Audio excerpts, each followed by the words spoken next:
আমার ডাক্তার সাহেবের কাছে ছোট একটি প্রশ্ন আছে। কেন এত ধর্ম সৃষ্টি হয়েছে? মানে এটা খুব হাস্যকর হয়ে যায় না যে ঈশ্বরের মধ্যে প্রতিহিংসা আছে।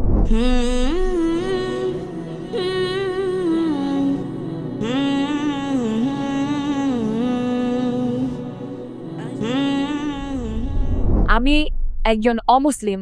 আমার প্রশ্নটা হলো, আমাদের এই পৃথিবীতে কেন এত ধর্ম সৃষ্টি হয়েছে?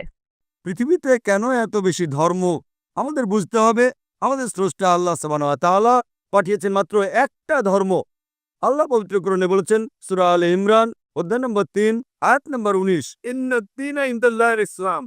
একমাত্র ধর্ম, একমাত্র জীবন দর্শন যেটা আল্লাহ তাআলার গ্রহণযোগ্য, সেটা আল্লাহ তাআলার কাছে আত্মসমর্পণ করা। আল্লাহ তাআলা মাত্র একটা ধর্মই পাঠিয়েছেন। আর যত নবী রাসূল পৃথিবীতে এসেছেন, যেমন ধরেন আদম, ইব্রাহিম, মুসা, ঈসা, মুহাম্মদ, ওনারা সবাই শান্তিতে থাকুন, তারা মানুষকে একটা শিক্ষাই দিয়েছেন, আল্লাহর কাছে আত্মসমর্পণ করা। এখন আরবি ভাষায় যদি কেউ আল্লাহ তাআলার কাছে আত্মসমর্পণ করে তাহলে তাকে বলা হয় মুসলিম। আর ইসলাম, এই আরবি শব্দটার মূল আরবি শব্দটা হচ্ছে সালাম, যার মানে শান্তি। এর আরেকটা মূল আরবি শব্দ হচ্ছে সিলম, যার মানে আল্লাহ তাআলার কাছে নিজের ইচ্ছাকে সমর্পণ করা। তাহলে এক কথা ইসলাম মানে আল্লাহ তাআলার কাছে আত্মসমর্পণের মাধ্যমে শান্তি অর্জন করা। আমার ডাক্তার সাহেবের কাছে ছোট একটি প্রশ্ন আছে যে জান্নাতে যাওয়ার জন্য মুসলমান হওয়া কি জরুরি, নাকি শুধুমাত্র মুসলমানরাই জান্নাতে যেতে পারে? ভাই, যে লোক ঈশ্বরের কাছে নিজের ইচ্ছাকে সমর্পণ করে তার নাম যাই হোক না কেন, সে বেহেশতে যাবে। কি করলে বেহেশতে যাবেন সেই কথাটা রয়েছে সূরা আসরে ১ নম্বর আয়াত থেকে ৩ নম্বর আয়াতে বলা হয়েছে, ইন্নাল ইনসানা লাফি খুসর ইল্লাল্লাযিনা আমানু ওয়া আমিলুস সলিহাতি ওয়া তাওয়াসাউ বিল হাক্কি ওয়া তাওয়াসাউ বিস সাবর। মহাকালের শপথ, মানুষ জাতি অবশ্যই ক্ষতিগ্রস্ত তারা বাদে যারা ঈমান আনে, যারা সৎকর্ম করে, যারা মানুষকে সত্যের উপদেশ দেয় অর্থাৎ দাওয়া, আর যারা মানুষকে ধৈর্যের উপদেশ দেয়। কোন মানুষ বেহেশতে যেতে চাইলে তার ৪টা জিনিস লাগবে: ঈমান, বিশ্বাস। ইসলামের স্তম্ভগুলির মধ্যে একটা সৎ পথে কাজ, মানুষকে সত্যের উপদেশ দেয়া, আর মানুষকে ধৈর্যের উপদেশ দেয়া। এই ৪টা জিনিসের একটাও বাদ গেলে স্বাভাবিক পরিস্থিতিতে আপনি বেহেশতে যেতে পারবেন না। তাহলে বেহেশতে যেতে হলে ঈমান থাকতে হবে। সকল স্তম্ভের কথা বলেছি। একজন সৃষ্টিকর্তা আছেন, নবী রাসূল আছেন, তারপর পরকাল আছে, কিতাব আছে ইত্যাদি। ভালো সব কাজ করা আর মহান স্রষ্টার কাছে নিজের ইচ্ছাকে সমর্পণ করা। তাহলে সেই লোকগুলোই বেহেশতে যাবেন যারা আল্লাহ তাআলার নির্দেশগুলো মেনে চলে।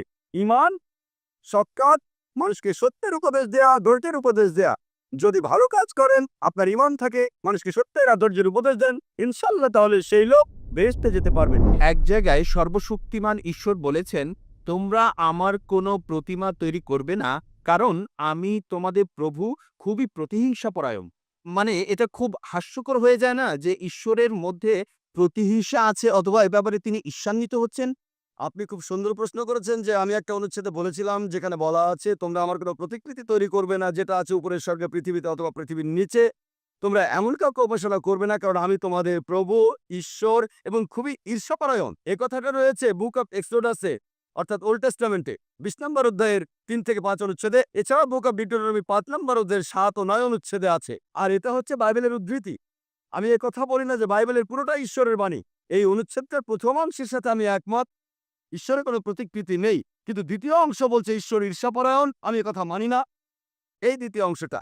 তাই এই প্রশ্নটা আপনি করবেন কোনো খ্রিস্টানকে, আমাকে না। আমি এখানে বাইবেলের সবকিছু সমর্থন করছি না। কোরআনের সাথে মিল থাকলে সমর্থন করব, মিল না থাকলে সমর্থন করব না। তাই আমি আপনার সঙ্গে একমত যে ঈশ্বরের এখানে ঈর্ষান্বিত হওয়াটা অস্বাভাবিক। আশা করি উত্তরটা পেয়েছে।